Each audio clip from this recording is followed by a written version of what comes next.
Hey tout le monde, comment allez-vous? Aujourd'hui j'ai envie de vous partager mon expérience à travers quelques conseils pour que le confinement se passe au mieux quand on est en couple. Je dis quand on est en couple et c'est les conseils que je vais donner tout simplement parce que c'est ce que j'ai vécu.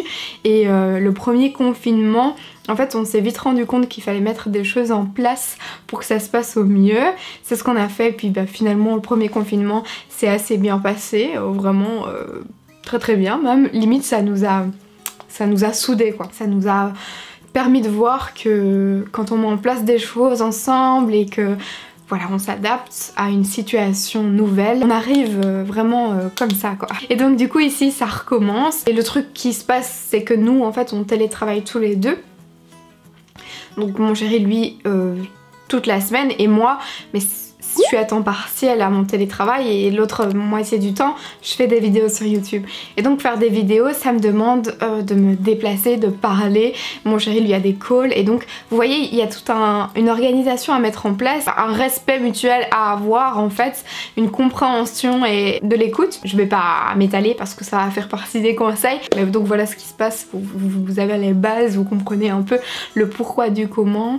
Et j'ai très envie pour ce deuxième confinement de vous partager mes conseils si ça peut vous aider. Il y aura certainement des conseils qui peuvent s'adapter même si vous n'êtes pas en confinement en couple, si vous l'êtes avec votre famille, si vous l'êtes avec des amis. Le seul truc qui va pas s'adapter c'est si vous êtes seul parce que voilà, il n'y aura pas des choses à mettre en place avec quelqu'un d'autre mais plutôt pour votre bien-être à vous et pour vous sentir bien. Et ça c'est un tout autre sujet. Alors si ça vous intéresse, avant de commencer ces astuces, je pourrais peut-être faire une vidéo avec mon chéri pour qu'on partage notre expérience. Peut-être si vous avez des questions, faire une FAQ par rapport au confinement ou autre, hein, par rapport à toute autre chose aussi, si ça vous intéresse de le revoir en vidéo. Je vous laisse me dire ça en commentaire et si vous avez des questions n'hésitez pas à les poser, on les regroupera du coup dans une FAQ. Le premier conseil que j'ai à vous donner c'est de ne pas toujours se coller et savoir garder ses distances. Une des erreurs au tout premier confinement ça a été de faire les premiers jours, hein, mais on a vite arrêté, télétravail tête à tête. Tous les deux enfin si vous êtes tous les deux en télétravail, faire un tête à tête, non franchement c'est pas l'idéal, je déconseille fortement. Si vous avez la possibilité de chacun avoir une pièce, c'est encore mieux, mais après si pas, juste vous éloigner, mais d'être collé comme ça H24 ça devient vite, enfin moi personnellement, après peut-être que ça convient à certaines personnes mais moi j'aime pas, moi j'aime bien avoir une coupure et des retrouvailles, donc moi je suis bien souvent ici dans cette pièce sur mon bureau. Quand je fais la création de vidéos, ça m'arrive de devoir aller dans la cuisine, dans le salon et dans ce cas là on switch. Moi bien souvent le télétravail c'est sur mon bureau parce que c'est l'endroit le plus confortable avec ma chaise tout ça, sinon ça m'arrive d'aller dans la salle à manger et de prendre toujours ma chaise de bureau. On a tous les deux des PC portables pour le travail donc on peut le faire n'importe où, si on a envie d'aller sur le lit on peut le faire sur le lit, donc si on a besoin de cet isolement. Du coup le deuxième conseil c'est par rapport à ce premier conseil, c'est de pouvoir se retrouver en fin de journée comme avant et d'avoir cette petite tendance à raconter sa journée, même si c'était ici, il s'est passé des choses avec le boulot, il peut se passer des choses virtuellement aussi. Fort heureusement, sinon notre vie serait quand même bien ennuyante je pense, avec ce télétravail depuis mars. Donc c'est vrai que notre routine change quand c'est comme ça et du coup c'est important de reprendre ses habitudes de communication, de voilà ma journée s'est passée comme ça, comme ça, comme ça, malgré le fait qu'on soit tous les deux ici, parce que moi je suis pas au courant de ce qui se passe là et c'est cool d'avoir quand même quelque chose à se dire en fin de journée je pense. Et dans ce point là c'est aussi très important, c'est de communiquer, communiquer, communiquer, même si on a tendance à être un peu plus angoissé, même si on se sent peut-être un peu trop étouffé par l'autre personne, c'est important de tout communiquer, de tout dire avec bienveillance, la communication non violence, tout ça, tout ça. Le troisième point c'est de savoir s'isoler. C'est pas du tout la même chose que je veux dire par rapport au premier point là, c'est vraiment s'isoler pour prendre du temps pour soi là mon conseil. Donc par exemple si vous avez l'occasion de prendre un bon bain relaxant avec une petite série, vous fermez la porte de la salle de bain et vous profitez de ce moment solo. Parce que c'est vrai que, voilà, c'est pas évident de passer des moments seuls et on a l'impression d'être collé serré pendant H24 avec ce confinement.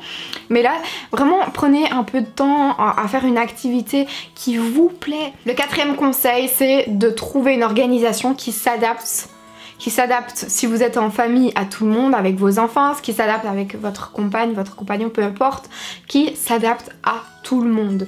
Et donc si vous avez ce besoin d'être enfermé dans un bureau, vous mettez un horaire sur votre porte de bureau et là ils vont savoir que faut pas vous déranger à une telle heure. J'ai bien conscience que ce que je donne comme exemple c'est pas du tout quelque chose qui s'adapte à tout le monde et encore une fois c'est pour ça que je vous dis qu'il faut trouver sa propre organisation. Moi par exemple des fois j'ai besoin d'aller filmer un truc dans la cuisine, mais mon chéri télétravaille de ce côté là, donc je lui dis cet après-midi si tu peux télétravailler dans le bureau tu t'installes ainsi toute l'après-midi et comme ça moi je peux aller là, mais le matin je dois travailler ici parce que je dois faire du montage vidéo et c'est là-dessus que ça se passe.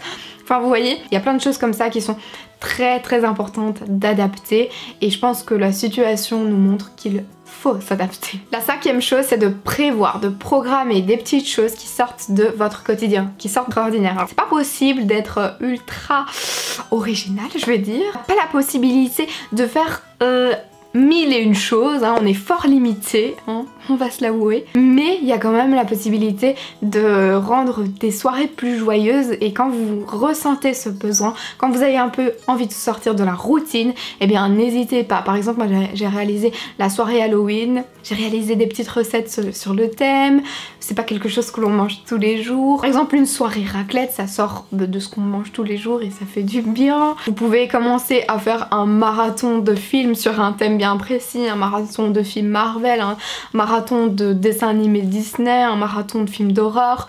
Bref, essayez d'innover, de sortir un peu de ce que l'on peut faire. Un nouveau jeu de société à choisir ensemble ou encore un jeu vidéo. Il y a un truc qui est cool aussi, c'est de jouer à genre le jeu des amours ensemble quand on est en couple. On se pose des questions et c'est toujours marrant. Le 6e et dernier conseil que j'ai à vous partager, c'est de profiter pour faire des choses que vous n'aviez peut-être pas eu l'occasion. Par exemple, nous on adore cuisiner ensemble, mais quand mon chéri travaille, quand c'est pas le confinement, donc normalement, eh bien il rentre du boulot, il est assez tard et moi j'aime bien que tout soit prêt en fait quand il arrive. C'est moi qui fais à manger quand c'est des semaines de travail comme ça, chargées, etc. Donc là on a l'occasion de profiter, de préparer tout ça ensemble et on adore, donc c'est plutôt cool. On essaye d'en tirer en fait les côtés positifs, même si parfois c'est un peu compliqué, même si parfois il y en a un qui a le moral dans les chaussettes, puis c'est l'autre. On essaye de se compléter, pouvoir apporter un peu de positivité, d'essayer d'innover dans ce qu'on a proposé à l'autre, pouvoir bien vivre surtout cette période qui est déjà assez maussade comme ça. Et surtout, bon courage si vous êtes dans une situation où ça ne se passe pas comme vous voulez, si vous ne vous sentez pas bien. Vraiment, je vous souhaite bon courage. N'oubliez pas que je suis toujours quelqu'un de très disponible et si vous avez besoin de parler, n'hésitez pas à m'envoyer un message sur Instagram. Je reste vraiment ouverte et là pour vous. Prenez soin de vous surtout, vraiment. Je vous fais de gros bisous et je vous dis à la prochaine.